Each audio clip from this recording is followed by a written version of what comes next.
You're using your spirit guides wrong. As someone that's already gained success and notoriety in your career, your business, or at least one area of your life, you're someone people look to make decisions. And when you work with me, I help you develop your own personalized intuitive intelligence network to create clear communication channels with your intuition and spirit guides that are specific to you so you can develop your own spiritual advisory board, allowing you to call in the direction of your spirit guides for high stakes decisions like pivoting in your business, going all in with your $1,000,000 ideas, choosing aligned business collaborations, deciding which platonic or romantic relations to invest your time in, which versus which ones to 86.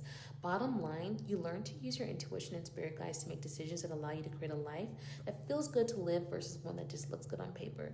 Yet I have to give you a warning. Your spirit guides aren't there to make every life decision for you. Creating codependency with your spirit guides is how you weaken your intuition, self-trust, and confidence in your own decision making.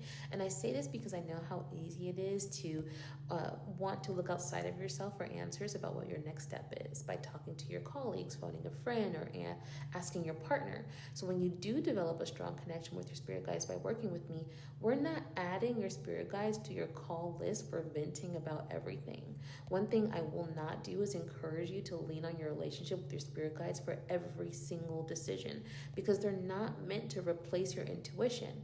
They're meant to help you shift your perspective. They're meant to help you with pivotal life decisions. So that's why when you do learn to work with me, we shift your frequency by removing energetic blocks, creating inner noise and static, so you can have more access to your internal guidance system to make confident decisions and have higher levels of discernment.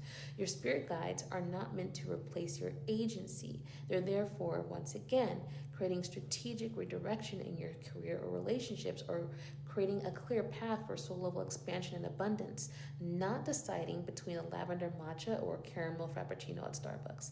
Communication with your spirit guides is not about spiritual codependency. When you work with me, the goal is intuitive and spiritual self-mastery. Because when when your frequency is distorted by fear, overthinking, survival mode, or inner noise, your intuition becomes harder to access for decision making. And that's when you outsource trust in your decision making the most instead of strengthening it. That's why in my work, I help my clients develop their personalized intuitive intelligence network. And you can do this too when you work with me, so you can recognize clear yeses and clear no's in your body, distinguish fear from intuition, and strengthen your own intuitive channel. So you can work with your spirit guides instead of becoming dependent on them. So DM me the word intuition if you're ready to strengthen and develop your own intuitive intelligence network and learn how to use your spirit guides while staying connected to yourself in the process.